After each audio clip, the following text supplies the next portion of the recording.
আসসালামু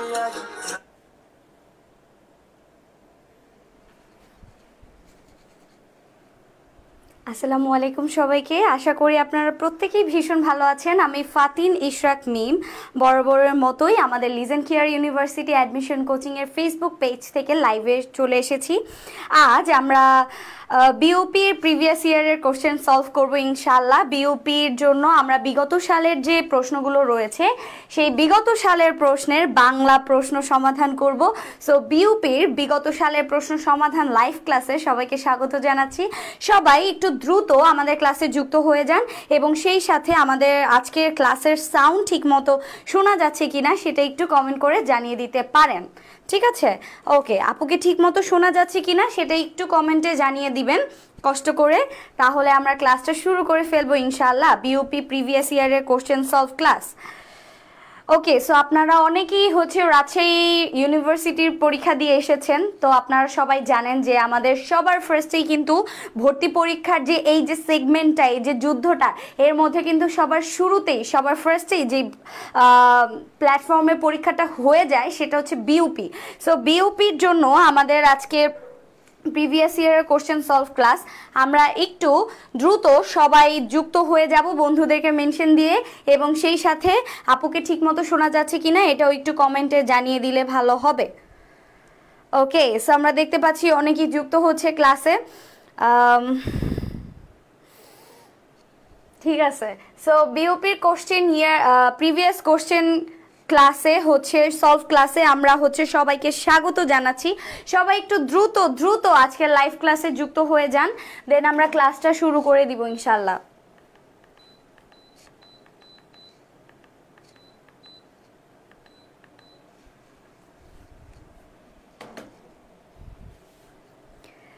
ওকে, সো আমাদের যাদের যাদের টার্গেট রয়েছে বিউপির কোশ্চেন,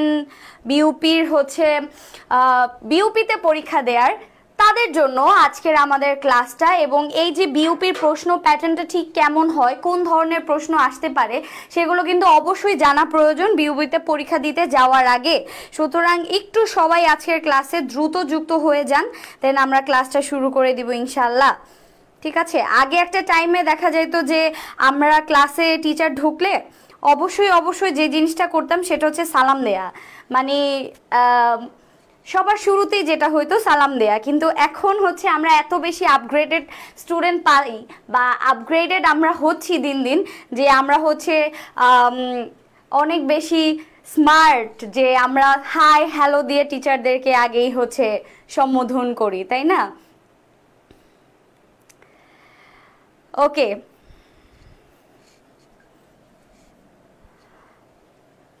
ক্লাস শুরু করার আগেই একজন কমেন্ট করতেছে যে আপু আপনি কি বিয়ে করছেন? কেন আমাকে কোন দিক দিয়ে, কোন অ্যাঙ্গেল দিয়ে মনে হচ্ছে যে আমি বিয়ে করছি, বা আজকে আমার বিয়ে, আমি কি বউ সেজে আসছি? অবশ্যই মনে হয় না।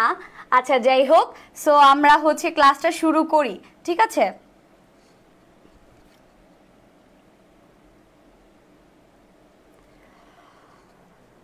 ওয়ালাইকুম আসসালাম মাহমুদুল হাসান। আপনারা একটু কমেন্ট করে আপুকে জানান যে আজকের ক্লাসের সাউন্ড ঠিকমতো শোনা যাচ্ছে কিনা, তাহলে আমরা ক্লাসটা শুরু করে দিব ইনশাআল্লাহ। ঠিক আছে, ওকে। সো আমরা আজকের ক্লাসটা শুরু করে দেই, চলেন। আজকের ক্লাসে আমরা বিওপির বিগত সালের প্রশ্ন সমাধান করব। আমাদের 1 নম্বর প্রশ্ন স্ক্রিনে চলে এসেছে। 1 নম্বর প্রশ্ন স্ক্রিনে চলে এসেছে। আমাদের 1 নম্বর প্রশ্ন হচ্ছে বিউবল শব্দের শুদ্ধ উচ্চারণ কোনটা? আচ্ছা, এই ধরনের প্রশ্ন কেন দিছে? কারণ আপনারা অনেকেই এই যে বিউবল, তারপর এই যে আহ্বান, ঠিক আছে, আহ্বান বা আহ্বায়ক, ঠিক আছে, আহ্বায়ক, ওকে, তারপর জিউভা, এই জিনিসগুলোর অনেকেই শুদ্ধ উচ্চারণ জানেন না, ঠিক আছে, সাউন্ড, ওকে। আচ্ছা, তাহলে দেখেন এখানে যখন হয়ের সাথে ব সংযুক্ত থাকবে, তখন এই যে যেখানে যে হটা রয়েছে, যেখানে হ রয়েছে, সেই হয়ের উচ্চারণটা কেমন হবে? রস্য উ এর মতো হবে। হয়ের উচ্চারণটা রস্য উ এর মতো হবে, ঠিক আছে। তাহলে দেখেন বিউবল, এখানে হয়ের উচ্চারণটা রস্য উ এর মতো হবে, বাকি সব ঠিক আছে, বিউবল, ঠিক আছে, বিউবল। আচ্ছা, তাহলে দেখেন এই যে ব, এই ব এর উচ্চারণটা হবে, এই হয়ের উচ্চারণ হবে রস্য উ এর মতো, আর বয়ের উচ্চারণ হবে ভয়ের মতো। ঠিক আছে, বয়ের উচ্চারণ কার মতো হবে? ভয়ের মতো। ওকে, তাহলে বিউ ভল কি হয়ে যাবে? বিউ ভল, বিউ ভল। আবার সেম ভাবে আহ্বান, আহ্বানটা কেমন হবে? আহ্বানের উচ্চারণটা দেখেন, আহ্বান হয়ের সাথে ব সংযুক্ত। ওকে, তাহলে আয়ের হয়ের জায়গায় ও বসলো এবং বয়ের জায়গায় ভ বসলো, আহ্বান। ঠিক আছে, আহ্বান। আচ্ছা, তারপর আবার যাই জিউভা, জিউভা। দেখেন জিউভার উচ্চারণটা কেমন হবে? জি তো ঠিকই বসলো, কিন্তু হয়ের জায়গায় কি বসবে? রস্য উ, এবং বয়ের জায়গায় কি বসবে? ভ, জিউভা। ঠিক আছে, ওকে, তাহলে রাইট অ্যান্সার কি হবে? বিউভল, বিউভল। ঠিক আছে, রাইট অ্যান্সার কি হবে? বিউভল। ওকে, বিউভলের রাইট অ্যান্সার শুদ্ধ উচ্চারণ। এখন আমি দেখতে পাচ্ছি যে অনেকেই হচ্ছে দুইটা উচ্চারণ দিচ্ছেন, দুইটা। আমি বললাম যে হয়ের জায়গায় রস্য উ যুক্ত হবে, হয়ের জায়গায় রস্য উ যুক্ত হবে। তাহলে রাইট অ্যান্সার কি? রাইট অ্যান্সার হচ্ছে একের উত্তর অপশন বি, বিউভল, বিউভল। রাইট অ্যান্সার হচ্ছে একের উত্তর কি? একের উত্তর হচ্ছে অপশন বি, বিউভল, অপশন বি, বিউভল। ঠিক আছে, ওয়ালাইকুম আসসালাম ফাতেমাতুজ জোহরা। ওকে, সো আমরা একের উত্তর পাইলাম, একের উত্তর হচ্ছে বিউভল, আহ্বান। ঠিক আছে, আহ্বান, জিউভা, তারপর বিউভল। ঠিক আছে, এভাবে আমরা হয়ের সাথে ব সংযুক্ত থাকলে এভাবে আমরা চিহ্নিত করে নিব। ওকে, ফাইন। এর পরবর্তী প্রশ্নে যাচ্ছি। পরবর্তী প্রশ্ন হচ্ছে এক কথায় উত্তর, মানে এক শব্দে উত্তর, যেটা আমাদের বাগধারা বা মুখস্থ বিদ্যা থেকে আসছে। ঠিক আছে, যেটা আমাদের বিরোচন অংশ বা মুখস্থ বিদ্যা থেকে আসছে, যা সংগ্রহিত হচ্ছে বা সঞ্চিত হচ্ছে, এটাকে এক কথায় কি বলা হয়? যা সংগ্রহিত হচ্ছে বা সঞ্চিত হচ্ছে। মনে করেন আপনি টাকা জমাইতেছেন, ঠিক আছে, টাকা জমাচ্ছেন, তাহলে এই যে টাকাটা জমানো হচ্ছে, সঞ্চিত হচ্ছে, সংগ্রহ হচ্ছে, এটাকে আমরা এক কথায় কি বলতে পারি? যা সংগ্রহিত হচ্ছে বা সঞ্চিত হচ্ছে, এটাকে আমরা এক কথায় কি বলতে পারি? সঞ্চয়ন, অদীয়মান, উপচীয়মান এবং নিঃসীয়মান। রাইট অ্যান্সার কি হতে পারে? 2 নাম্বার প্রশ্ন। আমি বুঝতে পারতেছি অনেকেই হয়তো বা এটার উত্তর ঠিকমতো জানেন না, কারণ এটা হচ্ছে আমাদের একদমই মুখস্থ বিদ্যা, এবং এটা যদি আপনাদের মুখস্থ না থাকে, পড়া না থাকে, তাহলে কিন্তু অ্যান্সার করা খুবই কঠিন, খুবই কঠিন। যা সংগ্রহিত হচ্ছে, খুবই ইজি একটা প্রশ্ন, সংগ্রহিত হচ্ছে এবং সঞ্চিত হচ্ছে। ঠিক আছে, কখন আপনি সংগ্রহ করবেন, কখন আপনি সঞ্চয় করবেন? যখন আপনার পরিমাণ, নির্দিষ্ট পরিমাণ যতটুকু আপনি ইউজ করবেন তার চেয়ে একটু বেশি থাকবে, তাই না? সো তার চেয়ে একটু বেশি থাকাকে আমরা উপচে পড়া বলতে পারি। উপচে পড়তেছে, আমরা অনেকে বলি যে আমাদের কিন্তু টাকা উপচে পড়তেছে, তো উপচে পড়া জিনিসটাকেই কিন্তু আমরা সংগ্রহ করি। সো উপচে পড়া জিনিসটাকে আমরা সংগ্রহ করলে সেটাকে আমরা বলতে পারি উপচীয়মান, উপচীয়মান। রাইট অ্যান্সার হচ্ছে অপশন সি, উপচীয়মান। ঠিক আছে, উপচীয়মান। ওকে, তাহলে 2 নাম্বার প্রশ্নের অ্যান্সার হচ্ছে অপশন সি, উপচীয়মান, অপশন সি, উপচীয়মান। অনেকে বলতেছেন অপশন এ সঞ্চয়ন, না সঞ্চয়ন না, সঞ্চয়ন হচ্ছে একটা প্রসেস বা প্রক্রিয়া। আর বি নাম্বার হচ্ছে অদীয়মান, এটাও না। রাইট অ্যান্সার হচ্ছে উপচীয়মান। ঠিক আছে, 2 এর উত্তর হচ্ছে উপচীয়মান। ওকে, ঠিক আছে, এই টাইপের প্রশ্ন কিন্তু আপনাদের আসতে পারে, যেমন হচ্ছে অক্ষির সমীপে, মানে চোখের কাছাকাছি, এটাকে কি বলা হয়? সমক্ষ। আবার ধরেন যে জিজ্ঞেস করার ইচ্ছা, ধনুকের ধ্বনি, তারপরে নুপুরের ধ্বনি, হাতির ডাক, ঘোড়ার ডাক, এগুলো কিন্তু আপনাদের পরীক্ষায় অনেক বেশি আসতে পারে। হনন করার ইচ্ছা, যেটাকে আমরা জিঘাংসা বলি, এই টাইপের প্রশ্ন কিন্তু আসতে পারে। ওকে, ফাইন। এরপরে আমরা চলে যাচ্ছি আমাদের 3 নাম্বার প্রশ্নে। 3 নাম্বার প্রশ্ন হচ্ছে বাংলা সাহিত্যে ডাক ও খনার বচন কোন যুগের সাহিত্যিক নিদর্শন? এটা পুরোপুরি আমাদের সাহিত্য থেকে এসেছে। ঠিক আছে, লাইভ ক্লাসটি শেয়ার করে ইনবক্সে যদি স্ক্রিনশট দেওয়া হয়, আজকের পিডিএফ ফ্রিতে দেওয়া হবে। খুবই সুবর্ণ সুযোগ। জাস্ট হচ্ছে ক্লাসটা শেয়ার করবেন নিজ নিজ টাইমলাইনে, বন্ধুদেরকে একটু মেনশন দিবেন, এবং আপনি যে শেয়ার করেছেন সেই স্ক্রিনশটটা আমাদের লিজেন কেয়ার ইউনিভার্সিটি অ্যাডমিশন কোচিং এর ফেসবুক পেজের ইনবক্সে দিয়ে দিবেন, এবং তাহলেই কিন্তু আজকের যে ক্লাসটা, আজকের ক্লাসের যে কোশ্চেনটা, প্রিভিয়াস ইয়ারের যে কোশ্চেনটা আমরা সলভ করছি, সেই পুরো কোশ্চেনের পিডিএফটা কিন্তু আপনারা পেয়ে যাবেন একদম ফ্রিতে। ওকে, সো আমাদের 3 নাম্বার প্রশ্ন কি ছিল? বাংলা সাহিত্যের ডাক ও খনার বচন কোন যুগের সাহিত্যিক নিদর্শন? ডাক ও খনার বচন কোন যুগের সাহিত্যিক নিদর্শন? আচ্ছা, তাহলে এটা কোন যুগের সাহিত্যিক নিদর্শন? অনেকেই কিন্তু ডাক এবং খনার বচন জিনিসটা কি জানেন না, অনেকেই জানেন না ডাক এবং খনার বচন জিনিসটা কি। আচ্ছা, ডাক হচ্ছে জ্যোতিষশাস্ত্র, ঠিক আছে, জ্যোতিষশাস্ত্র বা হচ্ছে মানব চরিত্রের যত সব ব্যাখ্যা আছে সেই ব্যাখ্যা সম্পর্কিত কিছু ছড়াকে আমরা ডাকের বচন হিসেবে জানতাম। আবার সেম ভাবে যে খনার বচন, খনা হচ্ছে আমাদের যে কৃষিকাজ ছিল, আমরা তখন কৃষিজীবী ছিল আমাদের যে এরিয়াটা, তো এই যে কৃষিকাজ, তারপর আবহাওয়া, কখন খরা হইতে পারে, খরার পর কখন বৃষ্টি হইতে পারে, বৃষ্টি যদি হয় মঙ্গলে শনিতে 7, মঙ্গলে 3, বাকি সব দিন, এগুলো কিন্তু খনার বচন। তো এই টাইপের আবহাওয়া ভিত্তিক যে ছড়াগুলো রয়েছে সেগুলোকে আমরা খনার বচন হিসেবে জানি। তাহলে এই যে খনার বচন, এই যে ডাকের বচন, এই ডাকের বচন আর খনার বচন কোন যুগের নিদর্শন? এটা হচ্ছে প্রাচীন যুগের নিদর্শন। কোন যুগের নিদর্শন? প্রাচীন যুগের নিদর্শন। ডাক এবং খনার বচন এটা হচ্ছে প্রাচীন যুগের নিদর্শন। ডাক এবং খনার বচন প্রাচীন যুগের নিদর্শন। ওকে, ফাইন। এবার আমরা 3 নাম্বার শেষ করে 4 নাম্বার প্রশ্নে যাচ্ছি। 4 নাম্বার প্রশ্ন, মাঝে মাঝে মানব প্রেমের কথাও তারা বলে কিন্তু তাতে নেশা ধরে না, কোন গল্পের অংশ? মাঝে মাঝে মানব প্রেমের কথাও তারা বলে কিন্তু তাতে নেশা ধরে না, কোন গল্পের অংশ? এই টাইপের প্রশ্ন BUP, Dhaka varsity, Rajshahi university, Chattogram বিশ্ববিদ্যালয় সহ আপনারা যতগুলো ইউনিভার্সিটিতে পরীক্ষা দিবেন বা দিয়েছেন, আপনারা জানেন যে এই টাইপের প্রশ্ন আসবে যে আপনাকে গদ্য থেকে একটা লাইন তুলে দিবে, এরপর বলবে এটা কোন রচনার অংশ। কারণ আমরা ছোটবেলা থেকেই দেখা গেছে যে এসএসসি, এইচএসসি সময় আমরা পুরো গল্পটা রিডিং পড়তাম না, আমরা মূল ভাব পড়তাম যে এই গল্পে মূল ভাবটা কি। সো আমরা কিন্তু অনেকেই গল্পের ভেতরের যে লাইনগুলো, সেই লাইনগুলো কিন্তু পুরোপুরি আমাদের আত্মস্থ না। এজন্য এই ধরনের লাইন দিয়ে আপনাকে বলবে যে এটা কোন গল্পের, এটা কোন গল্পের অংশ, এটা কোন গল্পের অংশ।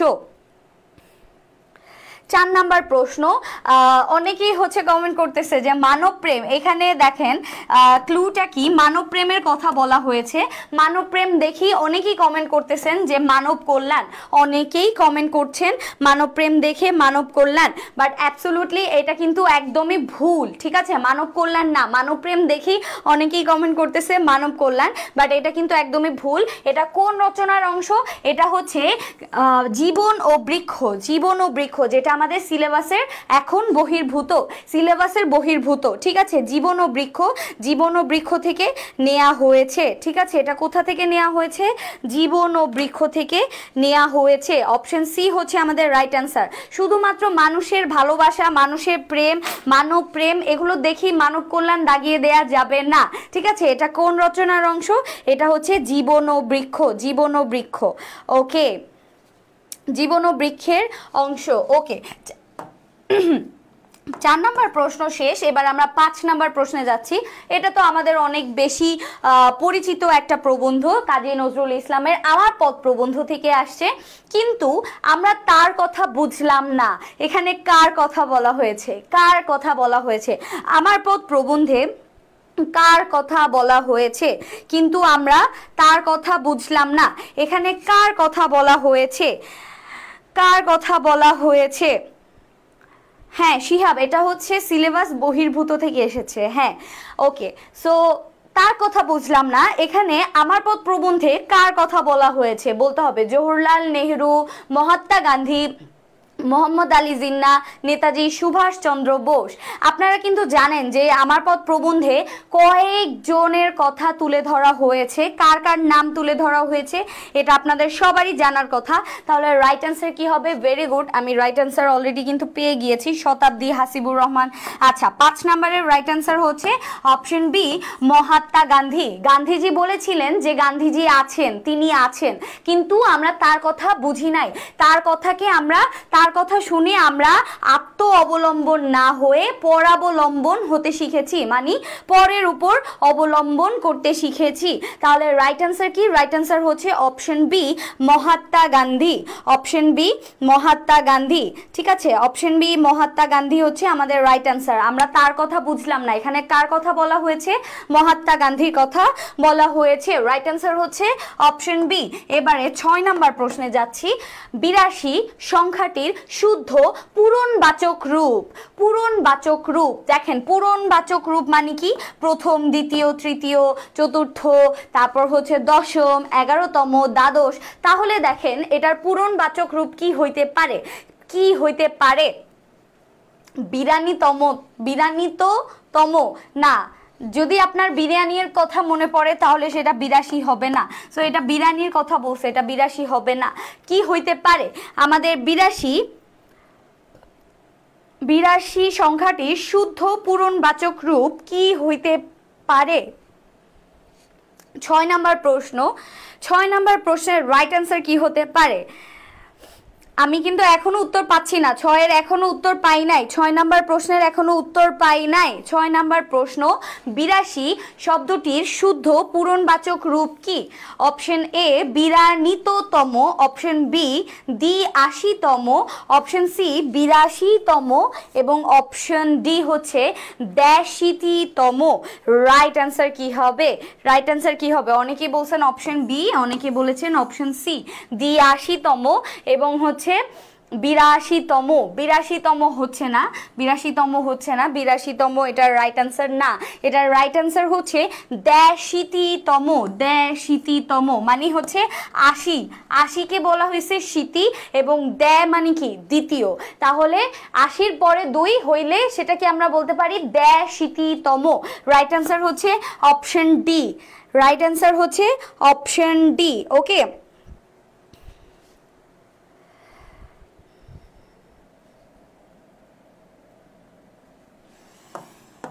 ওকে, সো অপশন ডি হচ্ছে আমাদের রাইট অ্যান্সার। 82তম, 82তম হচ্ছে আমাদের রাইট অ্যান্সার। ওকে, এবার আমাদের 6 নাম্বার শেষ, আমরা 7 নাম্বার প্রশ্নে যাচ্ছি। কাঁচা মিঠা এর সঠিক ব্যাস বাক্য কোনটি? কাঁচা মিঠা এর সঠিক ব্যাস বাক্য কোনটা? 6-এর অ্যান্সার হচ্ছে আপনারটা হয়েছে। ওকে, আপনাকে অভিনন্দন। এবার আমাদের 7 নাম্বার প্রশ্ন, কাঁচা মিঠা এর সঠিক ব্যাস বাক্য কোনটি? কাঁচা ও মিঠা, যা কাঁচা তাই মিঠা, কাঁচার মিঠা এবং কাঁচা মিঠা। রাইট অ্যান্সার কি হবে? কাঁচা মিঠা এর সঠিক ব্যাস বাক্য। খুবই ইজি প্রশ্ন, তাই না? আমরা অনেকেই জানি। আর এখন তো আমের সিজন, কাঁচা আমের সিজন। সো কাঁচা মিঠা এটা আসলে অনেক বেশি কিন্তু সঙ্গতিপূর্ণ। সো রাইট অ্যান্সার কি হবে? রাইট অ্যান্সার, বাহ, অনেকেই অ্যান্সার দিচ্ছে সঠিক উত্তর। রাইট অ্যান্সার হচ্ছে অপশন বি, যা কাঁচা তাই মিঠা। যা কাঁচা তাই মিঠা। কাঁচা মিঠা এর ব্যাস বাক্য হচ্ছে যা কাঁচা তাই মিঠা। যা কাঁচা তাই মিঠা, এটা হচ্ছে কাঁচা মিঠার ব্যাস বাক্য। ঠিক আছে, ওকে। রাজশাহীতেও আসছে এটা, রাজশাহী বি ইউনিটে আসছিল। এক্স্যাক্টলি, কাঁচা মিঠা, এটা বিউপিতেও আসছে, এটা রাজশাহীতেও আসছে। এইভাবেই কিন্তু বিগত সালের প্রশ্নগুলো রিপিট হয়, এক জায়গার প্রশ্ন আরেক জায়গায় ঘোরাঘুরি করতে থাকে। ঠিক আছে, ওকে, তাহলে 7-এর অ্যান্সার হচ্ছে অপশন বি। এবার আমরা 8 নাম্বার প্রশ্নে যাচ্ছি। 8 নাম্বার প্রশ্ন, 8 নাম্বার প্রশ্ন কি? আচ্ছা, 8 নাম্বার প্রশ্ন যাওয়ার আগে আমাদের একটা সুন্দর স্লাইড অপশনে চলে আসছে। স্লাইডে সেটা হচ্ছে বিউপির ভর্তি প্রস্তুতি হোক বিউপিয়ানদের সাথে ক্যাপ্টেন টার্গেট বিউপি ব্যাচ। আপনারা জানেন প্রতি বছরই আমাদের এই কোর্সটা লঞ্চ হয়, ক্যাপ্টেন টার্গেট বিউপি ব্যাচ, যেখানে কিন্তু আপনারা এই ক্যাপ্টেন টার্গেট বিউপি ব্যাচে যদি আপনারা ভর্তি হন, এই ব্যাচে ভর্তি হয়ে আর একটা বিউপি বুস্টার সাথে রেখেই কিন্তু আপনার বিউপি প্রিপারেশনটা একদম সবচেয়ে বেস্ট নেওয়া সম্ভব। সুতরাং আপনারা যারা বিউপির জন্য প্রিপারেশন নিতে চাচ্ছেন তারা কিন্তু দ্রুত দ্রুত দ্রুত আমাদের পেজে মেসেজ দিয়ে যোগাযোগ করতে পারেন ক্যাপ্টেন টার্গেট বিউপি ব্যাচে ভর্তি হওয়ার জন্য। ওকে, এবারে আমরা 8 নাম্বার প্রশ্নে চলে যাচ্ছি। মনিরুল ইসলাম, আপনাকে দেখে তো আমি পড়তেই পারছি না, তাহলে আপনি আমাকে দেখেন না, আপনি চোখ বন্ধ করে থাকেন। আমি নিশ্চয়ই কথা বলছি সেটা শুনতে পাচ্ছেন, তাহলে আপনি চোখ বন্ধ করে আপনি প্রশ্নের উত্তর দেন। ঠিক আছে, ওকে, চোখ বন্ধ করে থাকেন। কোনটি মানিক বন্দ্যোপাধ্যায়ের উপন্যাস নয়? মানিক বন্দ্যোপাধ্যায়ের উপন্যাস নয় কোনটা? জননী, প্রাগৈতিহাসিক, পদ্মা নদীর মাঝি, দিবারাত্রির কাব্য। রাইট অ্যান্সার কি হবে? রাইট অ্যান্সার কি হবে? কোনটি মানিক বন্দ্যোপাধ্যায়ের উপন্যাস নয়? উপন্যাস নয় কোনটি মানিক বন্দ্যোপাধ্যায়ের উপন্যাস নয়? জননী, জননী মানিক বন্দ্যোপাধ্যায়ের বিখ্যাত উপন্যাস। পদ্মা নদীর মাঝি, দিবারাত্রির কাব্য, এটা মানিক বন্দ্যোপাধ্যায়ের বিখ্যাত উপন্যাস। রাইট অ্যান্সার কি হবে? প্রাগৈতিহাসিক, কারণ এটা হচ্ছে মানিক বন্দ্যোপাধ্যায়ের গল্প, মানিক বন্দ্যোপাধ্যায়ের গল্প। ঠিক আছে, ওকে, মানিক বন্দ্যোপাধ্যায়ের গল্প। তাহলে মানিক বন্দ্যোপাধ্যায়ের উপন্যাস নয় কোনটা? প্রাগৈতিহাসিক, এটা হচ্ছে মানিক বন্দ্যোপাধ্যায়ের গল্প। বাকি তিনটা কি? বাকি তিনটা উপন্যাস, জননী, পদ্মা নদীর মাঝি এবং দিবারাত্রির কাব্য। এখানে বানানটা ভুল আছে, দিবারাত্রির কাব্য হবে, এটা তো আপনারা সবাই জানেন। ঠিক আছে, ওকে, তাহলে আমাদের 8 নাম্বার প্রশ্ন শেষ। আমরা চলে যাচ্ছি আমাদের 9 নাম্বার প্রশ্নে। 9 নাম্বার প্রশ্ন, কাজী মোতাহের হোসেনের মতে এই পৃথিবীর অগ্রযাত্রার অন্যতম চালিকা শক্তি কি? এই পৃথিবীর অগ্রযাত্রার অন্যতম চালিকা শক্তি কি? কাজী কাজী মোতাহের হোসেন, কাজী শুনলেই নজরুল ইসলাম মাথায় ঘুরতে থাকে। কাজী মোতাহের হোসেনের মতে এই পৃথিবীর অগ্রযাত্রার অন্যতম চালিকা শক্তি কি? অন্যতম চালিকা শক্তি কি? এই পৃথিবীর অগ্রযাত্রার অন্যতম চালিকা শক্তি কি? অপশন এ সততা, অপশন বি ভুল, অপশন সি ন্যাপের মলতা, আচ্ছা, অপশন ডি অধ্যবসায়। রাইট অ্যান্সার কি হবে? 8-এর এটাও রাবি এই ইউনিটের শিফট 2-এর প্রশ্ন। ওকে, এবারে আমরা 9 নাম্বার প্রশ্নে যাচ্ছি। 9 নাম্বার প্রশ্ন কি? কাজী মোতাহের হোসেনের মতে এই পৃথিবীর অগ্রযাত্রার অন্যতম চালিকা শক্তি কি? এই পৃথিবীর অগ্রযাত্রার অন্যতম 9 নাম্বার প্রশ্ন। 9 নাম্বার প্রশ্ন রাইট অ্যান্সার, এই পৃথিবীর চালিকা শক্তির অন্যতম চালিকা শক্তি, অগ্রযাত্রার অন্যতম চালিকা শক্তি কি হতে পারে? 9 নাম্বার প্রশ্ন। অনেকেই বলতেছেন সততা, অনেকেই অ্যান্সার দিচ্ছেন সততা। অন্যতম চালিকা শক্তি কি? এই পৃথিবীর অগ্রযাত্রার অন্যতম চালিকা শক্তি হচ্ছে অপশন বি ভুল, অপশন বি ভুল। অনেকেই অ্যান্সার দিচ্ছেন সততা। দেখেন, সততা দিয়ে পৃথিবীর অগ্রযাত্রার চালিকা শক্তি হয়, কিন্তু আপনি যখন ভুল করবেন, ভুলের মাধ্যমে আপনি যে সমাধানে যাবেন, যে শুদ্ধতার দিকে যাবেন, সেটা দিয়ে আমাদের পৃথিবীর অগ্রযাত্রা আরো বেশি এগিয়ে যাবে। ঠিক আছে, সো অন্যতম চালিকা শক্তি হচ্ছে অপশন ডি ভুল। এটা আমরা অনেকেই গেস করতে পারি নাই, রাইট? এই টাইপের প্রশ্ন বিউপিতে আপনাকে একদম পরীক্ষার হলে ইনস্ট্যান্ট চমুকিয়া দিবে। ঠিক আছে, চমকিয়া দিবে। রাইট অ্যান্সার হচ্ছে অপশন বি ভুল। অগ্রযাত্রার অন্যতম চালিকা শক্তি হচ্ছে অপশন বি ভুল। ঠিক আছে, ওকে, এরপরে আমরা চলে যাচ্ছি পরবর্তী প্রশ্নে। 10 নাম্বার প্রশ্ন, আমাদের 10 নাম্বার প্রশ্ন। 10 নাম্বার প্রশ্ন, নুরুল দিনের কথা মনে পড়ে যায় কবিতার শেষ লাইন কোনটি? নুরুল দিনের কথা মনে পড়ে যায় কবিতার শেষ লাইন কোনটা? নুরুল দিনের কথা মনে পড়ে যায় শেষ লাইনের দিকে আপনারা যাবেন। শেষ লাইনের শেষ ওয়ার্ড হচ্ছে জাগো বাহে কণ্ঠে সবাই, জাগো বাহে কণ্ঠে সবাই। এটা হচ্ছে নুরুল দিনের কবিতার একদম শেষ লাইন। সো আমরা কোথায় চলে যাচ্ছি? আমাদের 10 নাম্বার প্রশ্ন। 10 নাম্বারের প্রশ্নের রাইট অ্যান্সার হচ্ছে কি? রাইট অ্যান্সার হচ্ছে অপশন 10 নাম্বার প্রশ্নের রাইট অ্যান্সার হচ্ছে অপশন এ দিবে ডাক জাগো বাহে কণ্ঠে সবাই, দিবে ডাক জাগো বাহে কণ্ঠে সবাই, দিবে ডাক জাগো বাহে কণ্ঠে সবাই। এটা হচ্ছে আমাদের নুরুল দিনের কথা মনে পড়ে যায় কবিতার লাস্ট লাইন। ঠিক আছে, লাস্ট লাইন জাগো বাহে কণ্ঠে সবাই। ওকে, এরপরে আমরা চলে যাচ্ছি আমাদের 11 নাম্বার প্রশ্নে। 10 নাম্বার প্রশ্ন শেষ, 11 নাম্বার। সম্মার্জনা কোথা থেকে আসছে বলেন তো? আমার পদ প্রবন্ধ থেকে এসেছে, তাই না? আচ্ছা, তাহলে আগুনের সম্মার্জনা, আগুনের সম্মার্জনা এই ওয়ার্ডটা নিশ্চয়ই মনে আছে। তাহলে সম্মার্জনা কথাটার মানে কি? এই জিনিসটা কিন্তু আমাদের জাহাঙ্গীরনগরেও আসছে। আমি যে বছর পরীক্ষা দিয়েছি অর্থাৎ 2021-22 সেশনে, এটাও কিন্তু জাহাঙ্গীরনগরের সি ইউনিটে আসছিল। সম্মার্জনা শব্দের অর্থ কি? এটা বিউপিতেও আসছে, এটা রাজশাহী ইউনিভার্সিটিতেও আসছে আমি যে বছর পরীক্ষা দিয়েছি। সো সম্মার্জনা শব্দের অর্থ হচ্ছে আমরা সম্মা, এতটুকু হাফ শুনলে অনেকেই মনে করি যে সম্মান দেয়া, বাট সম্মার্জনা শব্দের অর্থ কি? ঘষে মেজে পরিষ্কার করা। রাইট অ্যান্সার কি হবে? সম্মার্জনা। সম্মার্জনা শব্দের অর্থ হচ্ছে ঘষে মেজে পরিষ্কার করা। আগুনের সম্মার্জনা মানে কি? আগুন দিয়ে ঘষে মেজে পরিষ্কার করা, মানে আগুনকে পবিত্র হিসেবে ধরা হয়। তাহলে আগুন যদি পবিত্র হয়, পবিত্রতার প্রতীক হয়, তাহলে আগুনের মাধ্যমে সবকিছু ঘষে মেজে একদম পরিষ্কার করা। ঠিক আছে, ওকে। এরপর আমরা চলে যাচ্ছি 11 নম্বরের প্রশ্নের উত্তর পেয়ে গিয়েছি। 11 প্রশ্নের উত্তর হচ্ছে সি। এরপরে আমরা চলে যাচ্ছি পরবর্তী প্রশ্নে।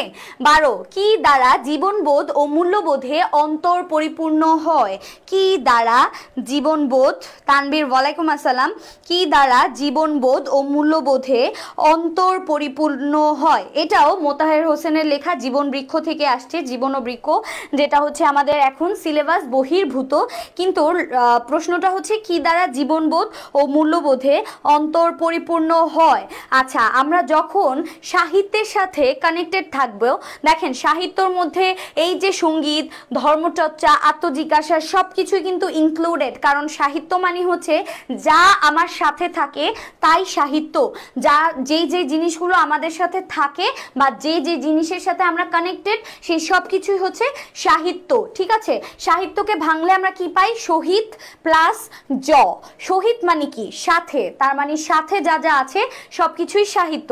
সো সাহিত্য শিল্পকলায় আমাদের জীবনবোধ এবং মূল্যবোধ দুটোই কিন্তু পরিপূর্ণ হয়। দুটোর অন্তরই, মানে দুটোর মাঝখানে কিন্তু একটা শৃঙ্খলা চলে আসে, পরিপূর্ণ হয়। সো সাহিত্য শিল্পকলায় কি পাই আমরা? সাহিত্য শিল্পকলায় জীবনবোধ এবং মূল্যবোধের অন্তর পরিপূর্ণ হয়। 12 নম্বর প্রশ্ন। 12 নম্বর প্রশ্নের রাইট অ্যান্সার হচ্ছে অপশন ডি।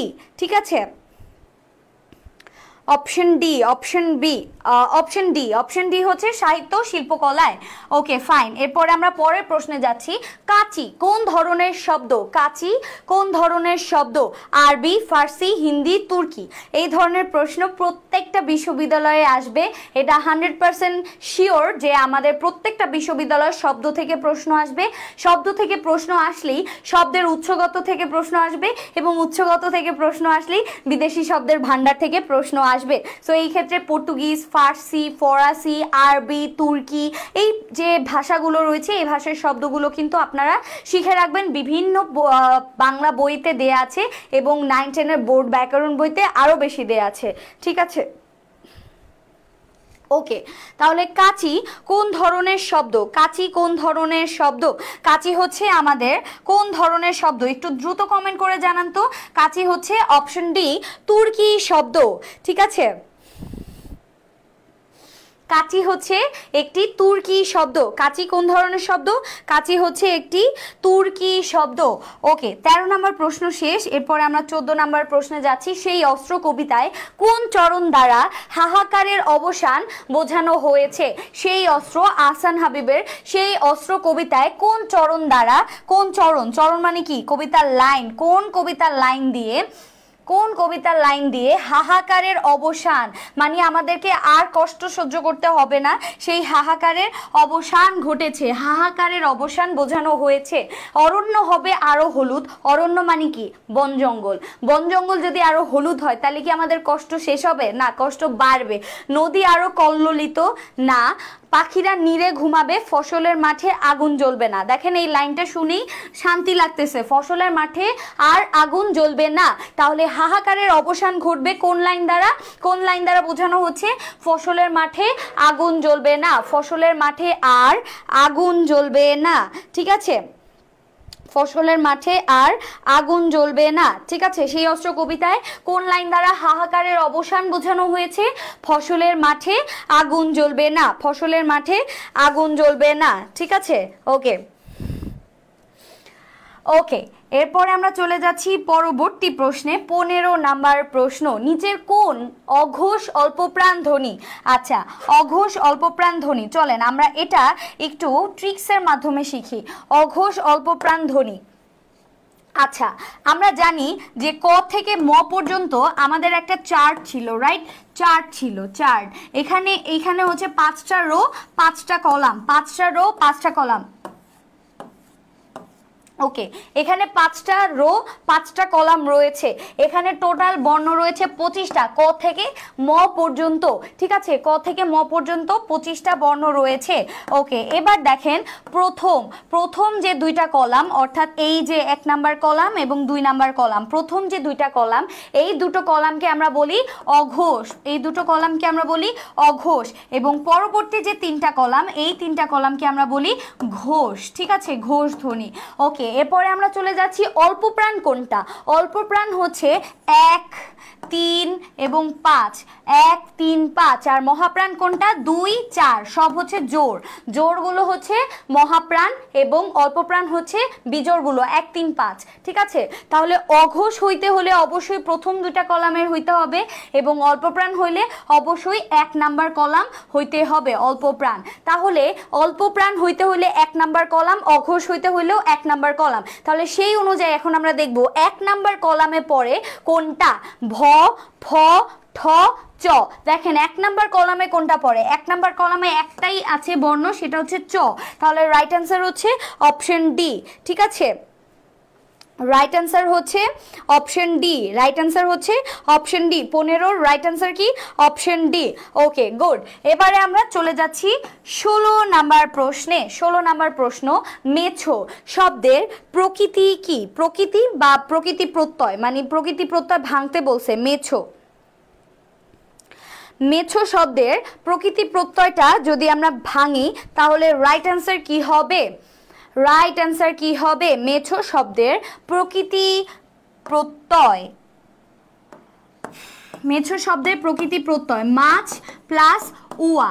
এই উয়াটা কি একসাথে ও হয়ে গেছে, উয়াটা কি একসাথে ও করে দেয়া হয়েছে। মাছ প্লাস উয়া, মাছ প্লাস উয়া, মাছ প্লাস উয়া। ঠিক আছে, মাছ প্লাস উয়া, এটাকে আমরা একসাথে বলি মেছো। মাছ প্লাস উয়া, মেছো, মাছ প্লাস উয়া, মেছো। ওকে, অপশন ডি হচ্ছে আমাদের রাইট অ্যান্সার। এবারে যাচ্ছি আমাদের 16 নাম্বার শেষ, 17 নাম্বার। ত্রয়োগণ শব্দের অর্থ কি? ত্রয়োগণ শব্দের অর্থ কি? ত্রয়োগণ শব্দের অর্থ কি?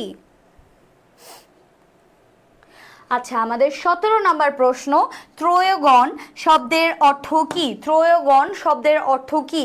আচ্ছা, যারা হচ্ছে বিবাহিত, যারা যেই মেয়েরা হচ্ছে বিবাহিত তাদেরকে বলা হয় সধবা, এবং সধবা নারীদেরকে বলা হয় ত্রয়োগণ। সধবা নারীদেরকে বলা হয় ত্রয়োগণ। তাহলে ত্রয়োগণের অর্থ কি? ত্রয়োগণের অর্থ হচ্ছে সধবা নারী। অপশন এ হচ্ছে আমাদের রাইট অ্যান্সার। অপশন এ হচ্ছে আমাদের রাইট অ্যান্সার। ত্রয়োগণ, এটার শব্দের রাইট অ্যান্সার কি?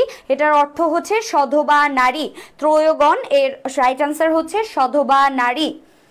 ওকে, ত্রয়োগণ এর অর্থ হচ্ছে সধবা নারী। ওকে, এবারে আমরা চলে যাচ্ছি পরবর্তী প্রশ্ন, 18 নাম্বার প্রশ্ন। 18 নম্বর প্রশ্নে যাওয়ার আগে আপনারা সবাই বিউপি বুস্টার চিনেন, এটা নিয়ে বলার আর কিছু নাই। মার্কেটে সবচেয়ে বেশি বহুল প্রচলিত বিউপির জন্য যেই বইটা রয়েছে সেটা হচ্ছে বিউপি বুস্টার, সবাই জানেন। সো যারা বিউপিতে পরীক্ষা দিবেন অবশ্যই বিউপি বুস্টার কিন্তু কালেক্ট করে নেবেন সাথে। ওকে, পরবর্তী প্রশ্ন হচ্ছে 18, নিচের কোন চিরায়ত সাহিত্যের অনুবাদ যতীন্দ্রনাথ সেনগুপ্ত এর নয়? যতীন্দ্রনাথ সেনগুপ্তের নয়। ঠিক আছে,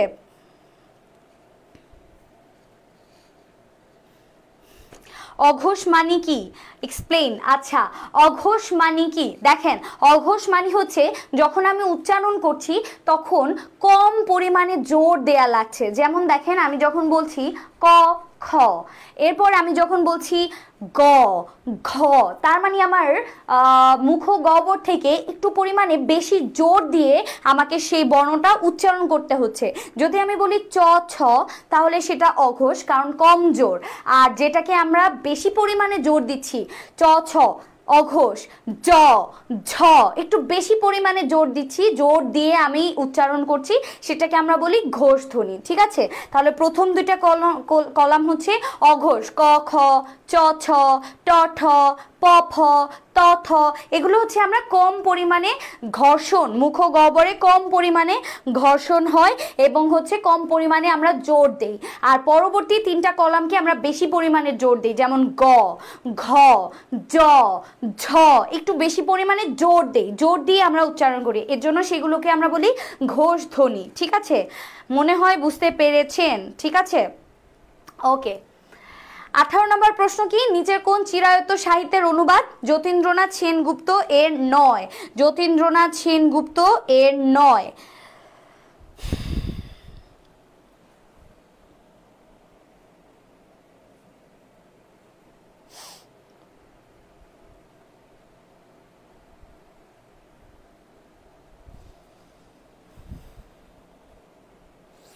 ওকে, রাইট অ্যান্সার কি হবে আমাদের? 18 নম্বর প্রশ্নের একটু দ্রুত অ্যান্সার দিবেন, দ্রুত, একটু দ্রুত অ্যান্সার দিবেন। 18 নম্বর প্রশ্নের একটু দ্রুত অ্যান্সার দিবেন, 18 নম্বর প্রশ্নের একটু দ্রুত অ্যান্সার দিবেন। হ্যামলেট, ম্যাকবেথ, জুলিয়াস সিজার এবং ওথেলো, রাইট অ্যান্সার কি হবে? যতীন্দ্রনাথ সেনগুপ্তের অনুবাদ করা না, যতীন্দ্রনাথ সেনগুপ্তের অনুবাদ করা না। হ্যামলেট, ম্যাকবেথ, জুলিয়াস সিজার এবং ওথেলো, রাইট অ্যান্সার কি হবে? রাইট অ্যান্সার কি হবে?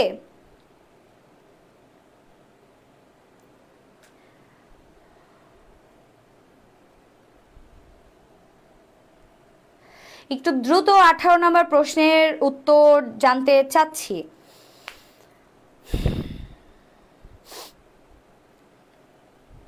18 নম্বর প্রশ্নের উত্তর, 18 নম্বর প্রশ্নের উত্তর, 18 নম্বর প্রশ্নের উত্তর রাইট অ্যান্সার হচ্ছে option D, option D, Othello. Jatindranath সেনগুপ্তের অনুবাদ করা না, অপশন ডি, ওথেলো। এরপর আমরা চলে যাচ্ছি পরের প্রশ্নে। আহ্বান গল্পের কথকের গরমের ছুটি হয়েছিল কোন মাসে? আহ্বান গল্পের যে কথক, আহ্বান গল্পের যে কথক, সেই কথকের ছুটি হয়েছিল কোন মাসে? কোন মাসে? কোন মাসে আহ্বান গল্পের কথকের ছুটি হয়েছিল কোন মাসে? আহ্বান গল্পের গরমের ছুটি হয়েছিল কোন মাসে? দেখেন, গরমের ছুটি হয়েছিল কোন মাসে?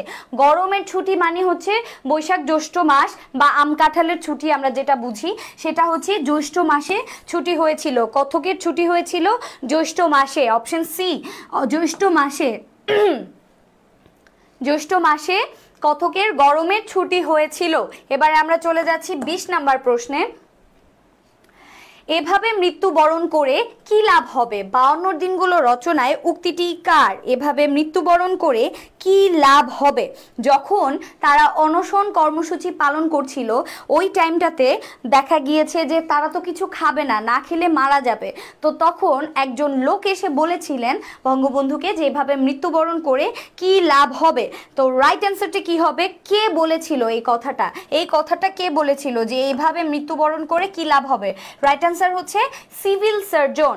একজন সিভিল সার্জন এসে জিজ্ঞেস করেছিল যে এভাবে মৃত্যুবরণ করে কি লাভ হবে। রাইট অ্যান্সার হচ্ছে option A, civil surgeon, option A, civil surgeon. ঠিক আছে, তাহলে 20 নম্বরের রাইট অ্যান্সার হচ্ছে option A, civil surgeon, option A, civil surgeon. ঠিক আছে, ওকে। সো আমরা এই যে 20টা প্রশ্ন সলভ করলাম, 20টা প্রশ্ন সলভের মাধ্যমে আমরা কিন্তু বিইউপির প্রিভিয়াস ইয়ারের কোশ্চেন সলভ ক্লাসটা শেষ করে ফেললাম আলহামদুলিল্লাহ। সো আপনাদের সবাইকে অনেক অনেক ধন্যবাদ যে শেষ পর্যন্ত যারা আপনার ক্লাসের সাথে ছিলেন। কিন্তু আজকের ক্লাসে কিন্তু অনেকেরই প্রস্তুতি খারাপ ছিল, কারণ প্রত্যেকটা ক্লাসে দেখা যায় যে খুব তাড়াতাড়ি অ্যান্সার আপনারা দিয়ে দিতে পারেন, বাট আজকে প্রশ্ন অনেকটাই এমন ছিল যে আপনারা খুব বেশি একটা রেসপন্স করতে পারেন নাই। সো আপনাদের জন্য অনেক শুভকামনা, প্রচুর পড়তে হবে, প্রচুর প্র্যাকটিস করতে হবে। ইনশাল্লাহ আমরা নেক্সট ক্লাসগুলোতে আরও অনেক বেশি বিগত সালের প্রশ্নগুলো সলভ করব ইনশাল্লাহ। সো আশা করি আপনারা সাথে থাকবেন। আমি এতক্ষণ সাথে ছিলাম ফাতিন ইশরাক মিম, পড়াশোনা করছি জাহাঙ্গীরনগর বিশ্ববিদ্যালয়ের বাংলা বিভাগে। সো আপনাদের সবাইকে অসংখ্য ধন্যবাদ। দেখা হয়ে যাবে ইনশাল্লাহ পরবর্তী ক্লাসে। ভালো থাকুন এবং আজকের ক্লাসে এতটুকুই। আল্লাহ হাফেজ।